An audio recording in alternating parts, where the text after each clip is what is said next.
الرجيم بسم الله الرحمن الرحيم الحمد لله رب العالمين الصلاة والسلام على رسوله الكريم وآله الطيبين الطاهرين خير المبشرين والمنذرين شفيع المذنبين المخاطب تابع ياسين النبي المؤيد ورسول المصدق أبي القاسم محمد صلى الله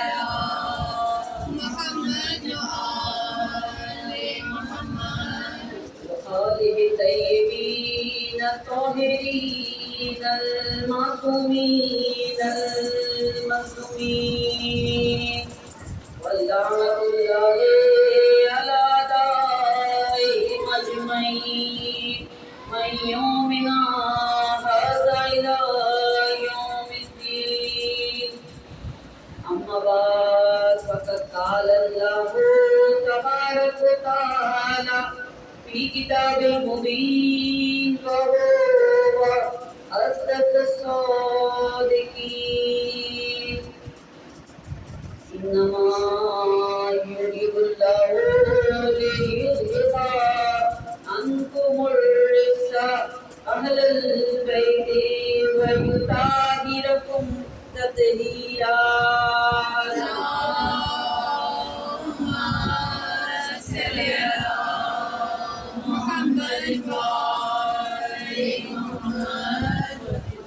تمام حمد و ثنا اس پروردگار عالم کے لیے کہ جو لائق حمد و ثنا ہے، جس کی حمد ہماری ہے، جس کی عظمت و شان بلند ہے، جس کی نعمتوں سے کسی کا دامن خالی نہیں، نہ اس کی مغفرت سے کوئی مایوس ہے۔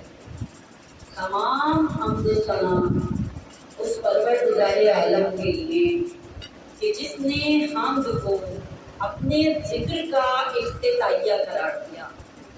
بے شک بابرکت ہے وہ پروردگار کہ جس کی ذات تک ہمتوں کی بلندیاں پہنچ نہیں سکتی اور عقل و فہم کی ذہانتیں اسے پا نہیں سکتی۔ شکر ہے اس خدا کا کہ جو اپنے فضل و کرم کا دامن پھیلائے ہوئے ہے اور اپنے جود و عطا کا ہاتھ بڑھائے ہوئے ہے، اور لاکھوں درود و سلام بھیجتے ہیں اپنے پیارے نبی حضرت محمد مصطفیٰ صلی اللہ علیہ وسلم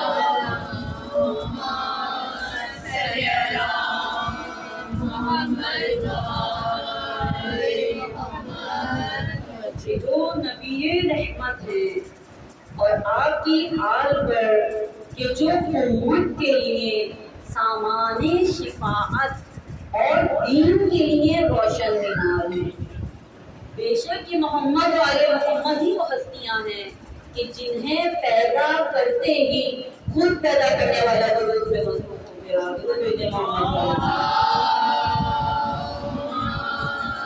صلی اللہ محمد۔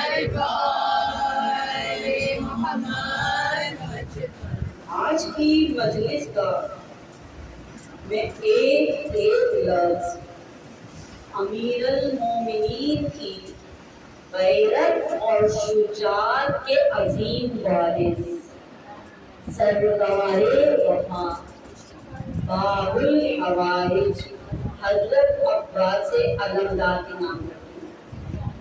دیکھیں جو انسان اس پوری دنیا کو، جو اسلام کو اپنے کٹے ہوئے بازوؤں کے حصار میں تحفظ عطا کرے اسے کہتے ہیں عباس۔ اور لغت میں عباس اس شیر کو کہتے ہیں کہ جس شیر سے دنیا کے سارے شیر ڈریں وہ ہے عباس۔ حضرت عباس کے حوالے سے ان کی شجاعت ہم جنگ صفین میں آپ کو بیان کر چکے ہیں کہ جس میں علی کے علی بیٹے نے تاریخ پر یہ ثابت کر دیا تھا کہ علی چھوٹا ہو یا بڑا علی علی ہوتا ہے۔ آج ہم کربلا میں حضرت عباس کے حملے کا جائزہ لیں گے۔ یقیناً آپ سب نے یہ جملہ سننے کے بعد اپنی عقل کے گھوڑوں کو دوڑا دیا ہوگا کہ حضرت عباس نے تو کربلا میں کوئی حملہ کیا ہی نہیں ہے، تو پھر آج ہم یہاں حضرت عباس کی کس حملے کا ذکر کر رہے ہیں؟ تو دیکھیں میں بتاتی چلوں کہ یہ حملہ وہ حملہ ہے کہ جس میں نہ تلوار استعمال ہوئی، نہ تیر، نہ نیزہ استعمال ہوا، نہ گرز۔ یہ حملہ آنکھوں کا حملہ ہے۔ جس طرح تاریخ یہ کہتی ہے کہ مولائے کائنات علی ابن ابی طالب جب اپنے دشمن پر ایک نگاہ ڈالتے تھے تو وہیں ان کے دشمن کی روح نکل جاتی تھی۔ تو حضرت علی کا روب دبدبا اتنا تھا کہ جب بھی کوئی بڑا سے بڑا سورما حضرت علی کے مقابلے پر آیا تو اس سورما کے اندر کا وجود اپنے آپ سے یہ کہتا ہوا نظر آیا کہ جا علی کے ہاتھوں قتل ہو جا۔ اسی علی کے بیٹے کا نام ہے عباس۔ یہی جلال، یہی روب و دبدبا حضرت عباس کو مولا علی سے وراثت میں ملا۔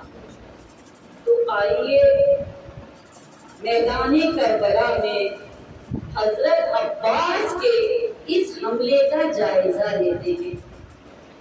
دیکھیے شب عاشور ہے، امام حسین میدان کربلا میں بیٹھے ہوئے ہیں کہ ہواؤں نے آ کر خبر دی کہ اے فاطمہ کے لال، دشمن یہ پلاننگ کر رہا ہے کہ رات کی تاریکی میں ایک اہل بیت رسول پر حملہ کر کر ختم کر دیتے ہیں اور پھر مورخ سے لکھوا دیں گے کہ ڈاکوؤں نے حملہ کیا تھا۔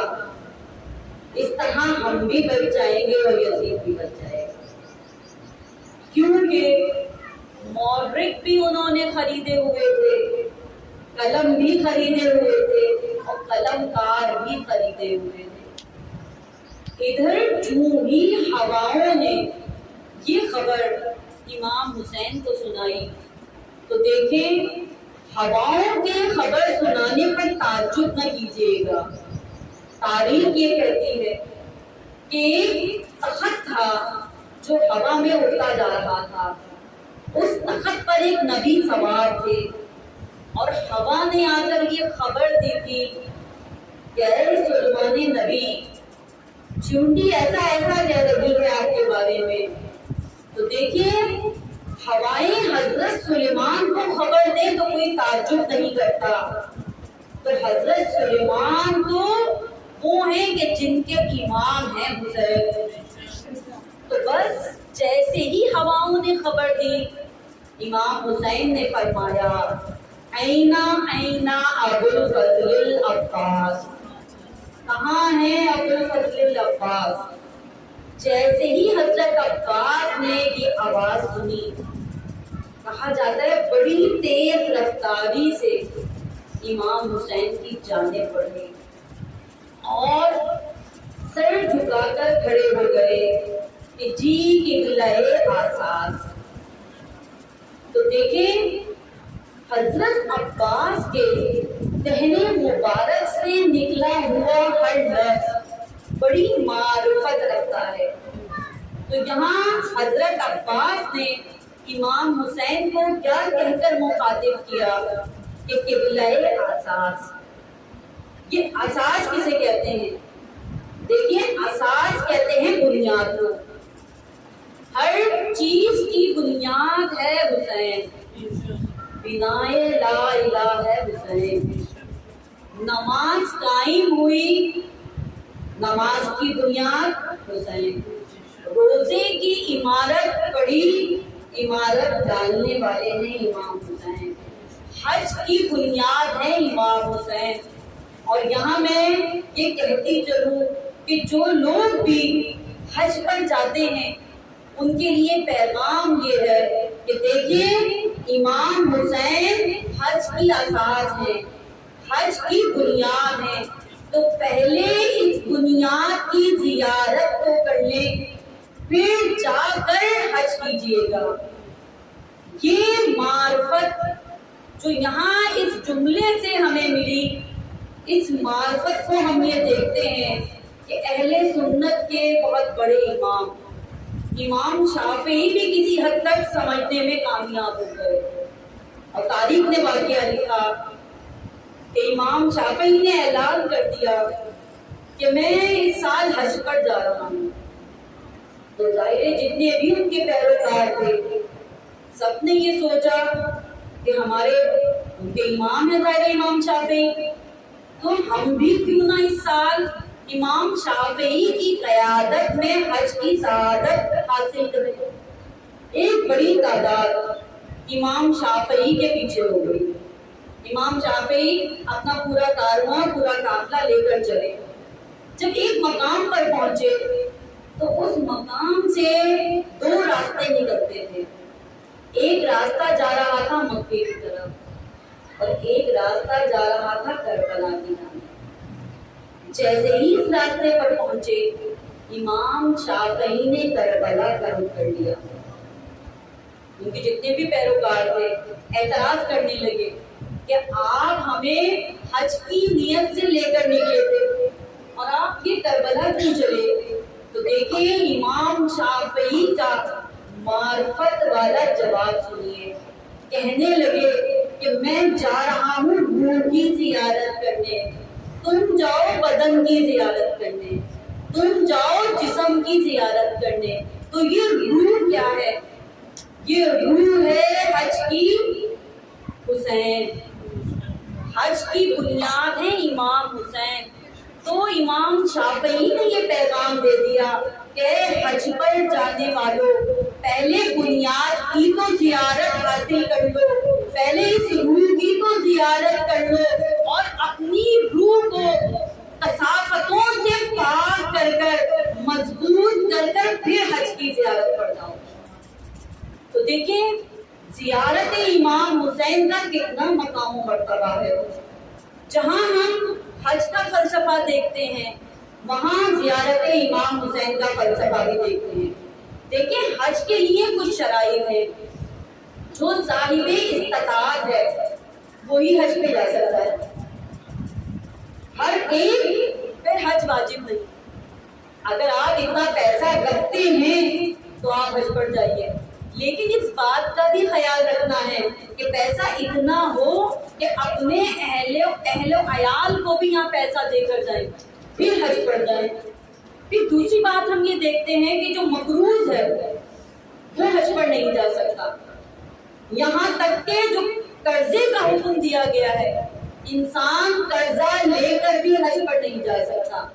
لیکن کیا کہنے زیارت امام حسین کے، یہ معصوم فرماتے ہوئے نظر آ رہے ہیں کہ تم قرض لے کر آؤ، تمہارا قرضہ ادا کرنا حسین کی ذمہ داری ہے۔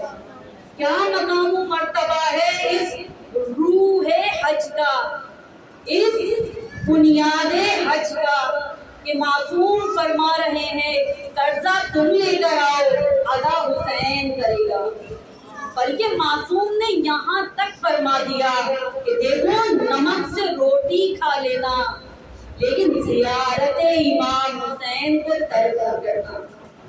اور پھر ہمیں معصوم یہاں تک فرماتے ہوئے نظر آ رہے ہیں کہ اگر میں زیارت امام حسین کی فضیلت بیان کر دوں تو لوگ اونیوں کے بل چل کر زیارت امام حسین کے لیے.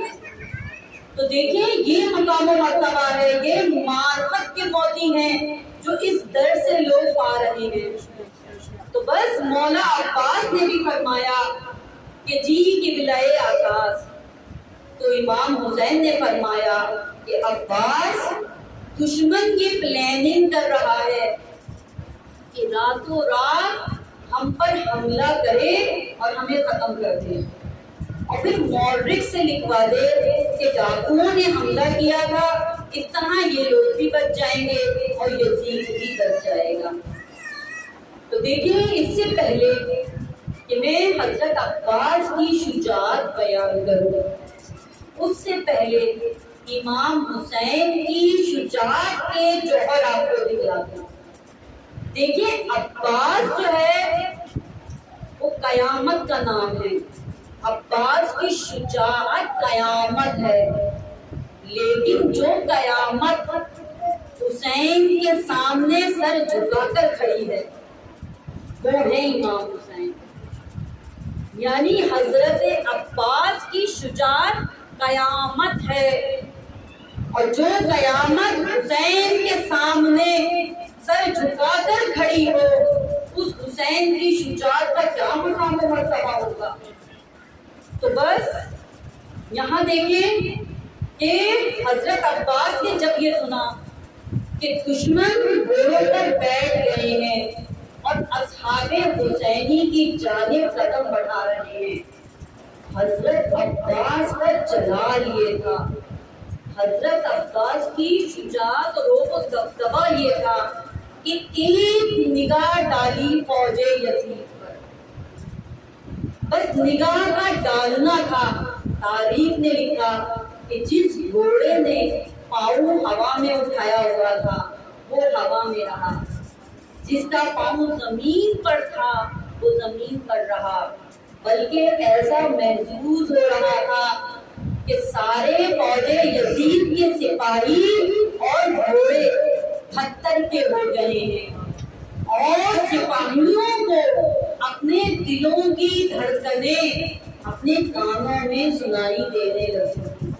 تو یہ جلال تھا حضرت عباس کی شجاعت کا. بس یہ کر آپ امام حسین سے فرماتے ہیں کہ مولا حسین اب دیکھیے کہ کیا کوئی اصحاب حسینی کی جانب قدم بڑھا رہا ہے. تو دیکھیں امام حسین فرماتے ہیں کہ عباس آج میں یہ چاہتا ہوں کہ تم جاؤ اور فوج یزید کو ایک رات کی مہلت دے کر آ جاؤ. تم جاؤ اور فوج یزید کو ایک رات کی مہلت دے کر آ جاؤ.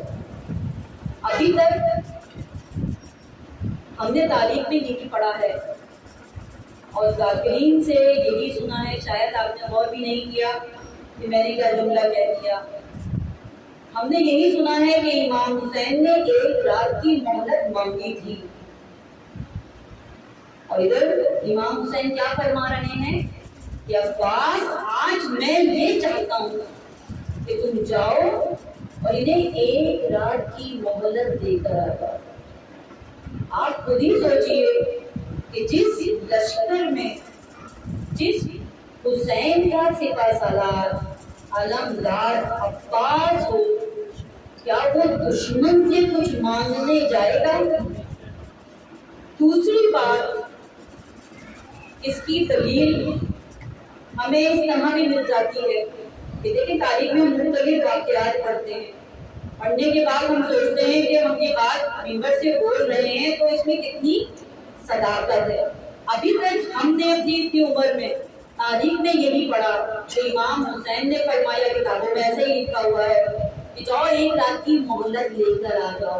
آج جو میں نے اتنا بڑا جملہ کہہ دیا، میں نے سنا پڑھا تو کہہ دیا کہ جاؤ عباس ایک رات رات کی مہلت دے کر آ جاؤ۔ اس کی جملے کی صداقت کا ہمیں اس طرح بھی یقین ہو جاتا ہے کہ جناب زینب نے جب یزید کے دربار میں خطبہ دیا تھا تو بی بی زینب نے فرمایا تھا کہ یزید ہم شجاعت کے گھرانے سے تعلق رکھتے ہیں، اور تجھے یقین نہ آئے تو دیکھ لے کہ ہم نے تجھے ایک رات کی مہلت دی تھی۔ تو بس یہاں بات واضح ہو جاتی ہے کہ امام حسین نے فوج یزید کو ایک رات کی مہلت دی۔ بس جیسے ہی حضرت عباس نے یہ سنا، آپ نے اپنے گھوڑے اشہل کو آواز دی۔ اشہل طوفان سے زیادہ تیز دوڑ کر حضرت عباس کے پاس آیا۔ حضرت عباس اپنے گھوڑے پر سوار ہوئے، آپ نے ایڑ لگائی، گھوڑا ہوا میں ہوا ہوا۔ تھوڑی دیر بعد ہوا بھی دیکھ رہی تھی کہ یہ کیا ہوا، یعنی حضرت عباس کے گھوڑے کی بھی اتنی فضیلت ہے تاریخ میں کہ جب حضرت عباس نے گھوڑے کو ایڑ لگائی تو تاریخ نے لکھا کہ گھوڑا ہوا میں ہوا ہوا، اور ہوا بھی دیکھ رہی تھی کہ یہ کیا ہوا، یعنی ہوا بھی تعجب کرتی ہوئی نظر آ رہی ہے حضرت عباس کے گھوڑے پر۔ اب آپ یہ دیکھیے، کہیں آپ نے سنا ہے کہ گھوڑا ہوا میں ہوتا ہے؟ گھوڑا ہوا میں نہیں ہوتا۔ تو یہ بتائیے کیا تخت ہوا میں ہوتا ہے؟ تخت بھی ہوا میں نہیں ہوتا۔ یہ بتائیے کیا پانی میں راستہ بنتا ہے؟ پانی میں بھی راستہ نہیں بنتا۔ تو دیکھیے یہاں بات واضح ہو گئی، یہ حقیقت ہے کہ تخت ہوا میں نہیں ہوتا، لیکن تخت ہوا میں اڑ سکتا ہے اگر اڑانے والا سلیمان نبی ہو۔ پانی میں راستہ نہیں بنتا، لیکن پانی میں راستہ بن سکتا ہے اگر پانی میں راستہ بنانے والا ہوگا۔ گھوڑا بھی ہوا میں نہیں اڑ سکتا، لیکن اڑ سکتا ہے اگر اڑانے والا عباس علمدار ہو۔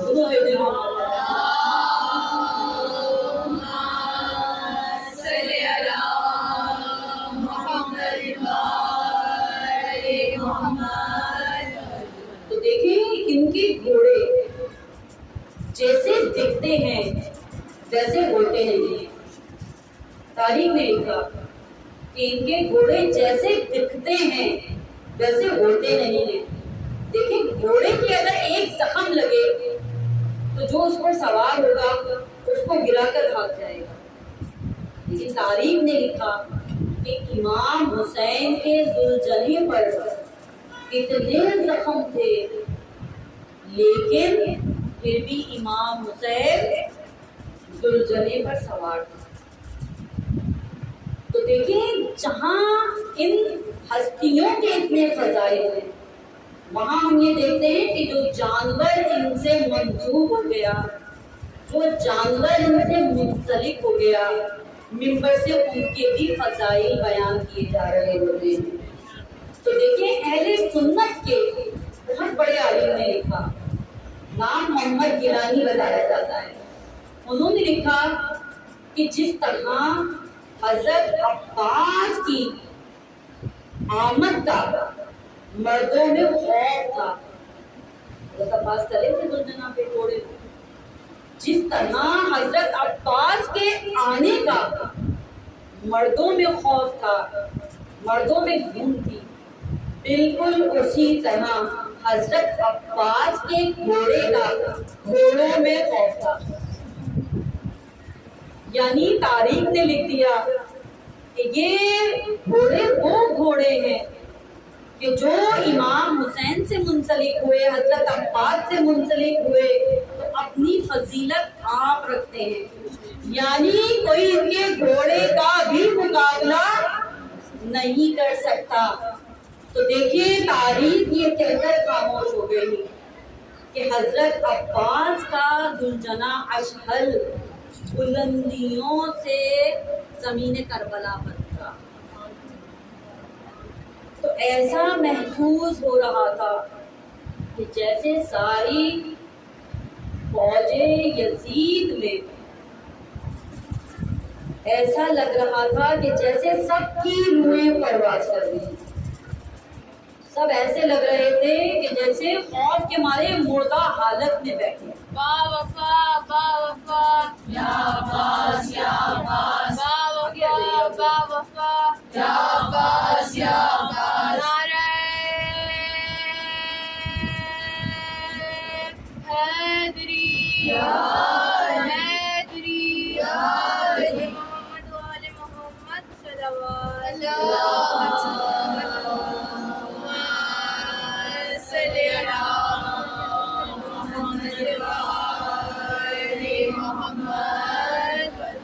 اس سے پہلے کہ میں حضرت عباس کے جلال و روح و دبدبے کو بیان کروں، ایک چیز اور بیان کرتی چلوں کہ اہل سنت کے بہت بڑے عالم علامہ فرامی بیان کرتے ہیں کہ فوج یزید میں جتنے بھی سپاہی موجود تھے ان میں سے کوئی بھی صحیح النسب نہیں تھا،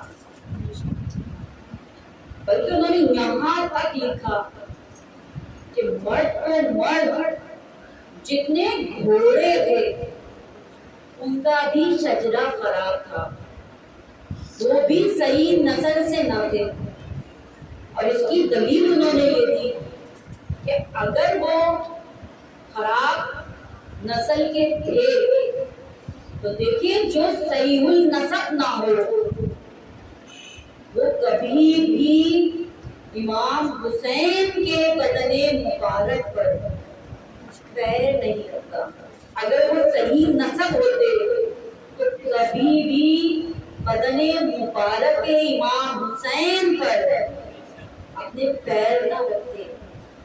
تو اس لیے اہل سنت تک کے عالم یہ کہہ رہے ہیں کہ فوج یزید کے سپاہی تو سپاہی، سارے جانور جو تھے وہ بھی خراب نسب سے تعلق رکھتے تھے۔ اور پھر آپ یہ دیکھیں کہ جب حضرت عباس بلندیوں سے میدان کربلا میں آئے تو یہ جو فوج یزید تھی یہ دستوں میں کھڑے ہوئے تھے، اور ان دستوں میں جو ساتویں صف میں کھڑا ہوا تھا شیخ بن ربیع اس کا نام بتایا جاتا ہے، اس نے وہیں سے پکار کر کہا کہ عباس اکیلے آئے ہو، ہم 9 لاکھ کا مجمع ہے۔ بس یہ کہنا تھا، وہ یہ سمجھ رہا تھا کہ شاید حضرت عباس اسے دیکھ نہیں رہے۔ یہ حضرت عباس ہے، جس طرح مولائے کائنات کی تلوار شجرے جانتی تھی اسی کا بیٹا ہے عباس۔ حضرت عباس نے جیسے ہی اس کی جانب نگاہ کی، 7ویں صف میں کھڑا تھا، اس نے سپاہیوں کے پیچھے اپنے چہرے کو چھپانا شروع کر دیا، اور جب حضرت عباس سے بچ نہ سکا تو اپنے گریبان میں منہ چھپانے لگا، اور اتنا بھی نہ کر سکا، دیکھا کہ حضرت عباس اسے دیکھ رہے ہیں، تو دیکھیں حضرت عباس کا جلال یہ تھا کہ تاریخ نے لکھ دیا کہ اس نے اپنی آواز بدل کر کہا کہ میں نہیں یہ۔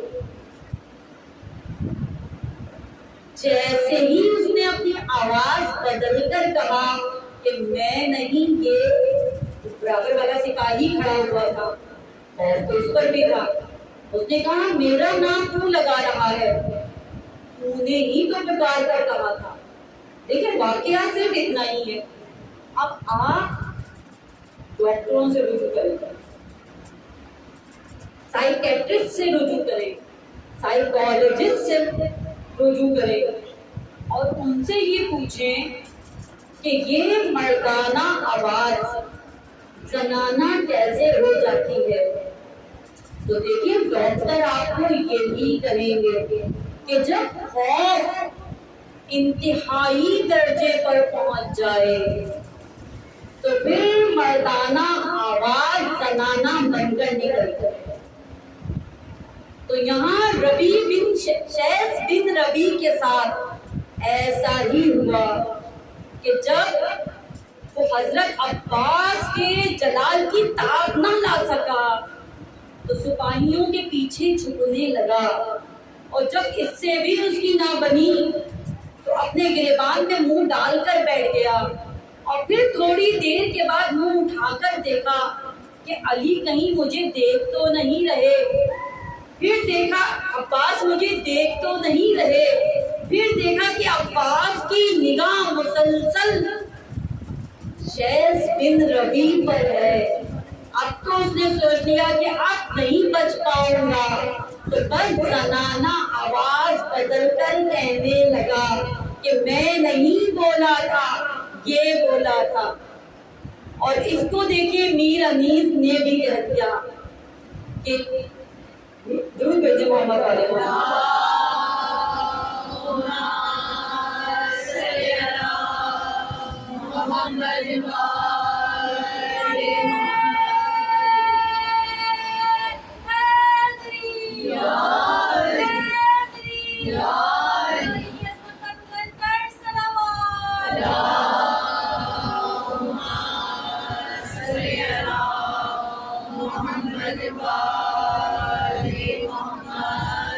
اسی واقعے کی مجھے لگتا ہے کہ عکاسی میر انیس نے کی ہے۔ وہ لکھتے ہیں چہرہ تھا زرد خوف کے حیدر کے لال کے، نہ مرد منہ چھپائے تھے، نہ مرد منہ چھپائے تھے گھونگھٹ میں ڈال کے۔ وہ کہنے محمد والے